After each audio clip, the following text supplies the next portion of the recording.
Hello fellow YouTubers, my name's Jared and welcome to the first of many videos by OzTanks1972. I have two guests with me. This is Piglet and Black Beauty, and they'll be joining me for any future videos that I do. I'd like to talk to you about some CO2 products that I've ordered from my good friends at Co2 Art in the UK. I myself live in Australia and I've been corresponding with them regularly about their products. So let me start off by saying that the products are far beyond what I would expect. The prices are extremely reasonable, and I'd just like to say hello to Carol, who I've been in contact through email on their site, and I'd like to send out a thank you very much for all your help during this long process of buying and supplying your products to me. First, I'd like to start off with their CO2 tubing, and I have a couple of samples here. They have two types. They have a clear tubing and they have a black tubing, and I've ordered both because I want to try both of them out to see how they react with the water. I know that it's CO2 proof simply because of how thick and durable the tubing feels. Even squeezing the tubing, it's quite difficult to actually squeeze the tubing to actually meet each other. So that's outstanding. It's really hard and it's thick, and there's no chance that you're going to get any leakage from the tubing that you buy from their site. I'll just give you a close-up of them close together so you can see just how thick in comparison they are. Just try to get the camera to focus a bit. Now, I hope you can see that, just how thick it is compared to my thumbnail.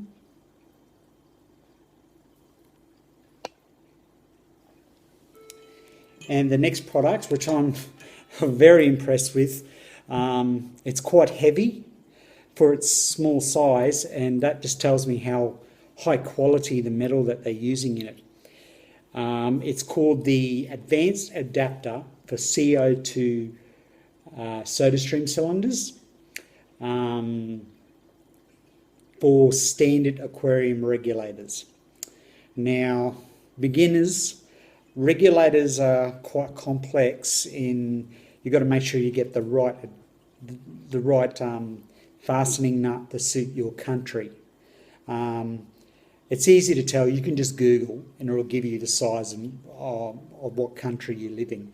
I know that if you live in America it's 320, but everywhere else like England and Australia, Taiwan, we all use what they call, and I'll get the accurate description of what it's called.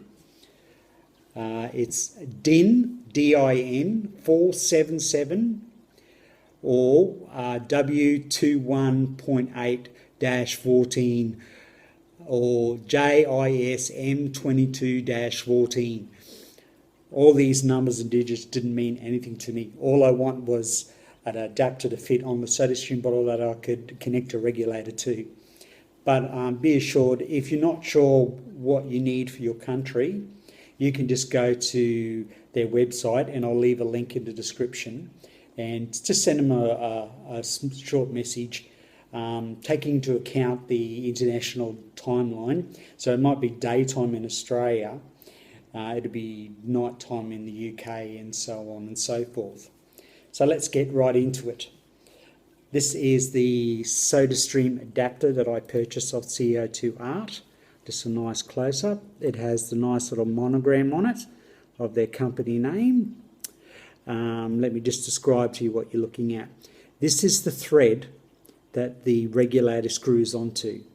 And you can just touching the grooves in the thread, you can tell that it's very sturdy. It's not going to be a thread that's going to strip.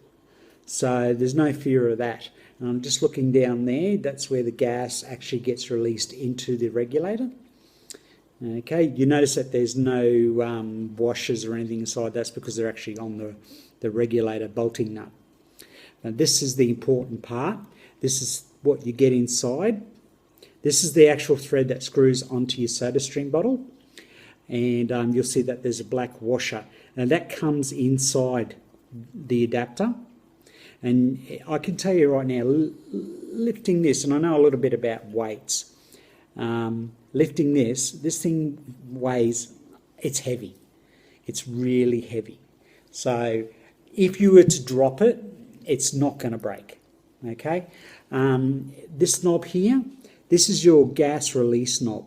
This actually, when you screw it down, the pin inside, I don't know if you can see that, is actually turning.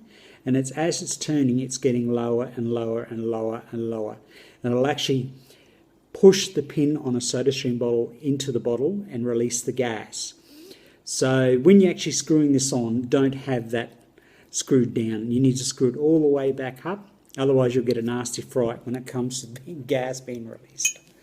Okay, and then I have a Sodastream bottle here to actually show you how it gets screwed on. And hopefully I won't drop it while I'm doing it. And here we go. Okay. Of course, you do this upright, but my camera frame won't actually allow me to do that upright, so you can get a full picture of actually going on. And remember to have it screwed all the way out when you're screwing it on. And as you can see, it actually fastens quite tight, and there's no play in that whatsoever. And it feels really tight and comfortable with no leaks or anything like that. I'm not going to push the pin in, mainly because I don't want to get shot in the face with gas. And there you go.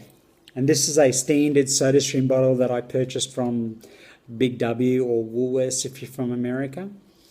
And you can pick these up for exchange for about $19 here in Australia. The price varies from country to country, but I'm sure it's all around the same price. Probably cheaper in the US because that's where Sodastream's based. But a lot of people say it's not economical to use Sodastream bottles because they only hold 400 grams of gas as stated on the bottle. There's 400 grams of CO2. But the reason why I went with this is because frankly I don't want a big, gigantic, ugly tank sitting in my lounge room. Even though these are really safe, okay, I mean, they can take a bit of punishment, although why would you want to? But they are basically a pressurized bomb. And this one here, they test these. They really do test these to make sure that they're safe to use. I mean, kids play with these machines to make Sodastream drinks. So they want to make sure that these things are damn safe. Okay, so, and I feel more comfortable that I could hide this under my stand, which I'll show you in future episodes. I'm going to come up with a unique idea where I'm actually going to get some PVC piping and actually mount this on the side of my stand and connect it that way, because it's going to have a lot of gearing on the top. You know, it's going to have a regulator, it's going to have a needle valve, it's going to have a bubble counter. You don't want that stuff just falling over and smashing on your tiles or your carpet, you know. So I'm going to build a little secure thing, and I'll have a video of that as well. Thank you very much for watching. Hope you enjoy, and I hope you like and subscribe. This is just the first of many videos to come. I'm actually going to assemble my CO2 system on camera, which will be a first for YouTube.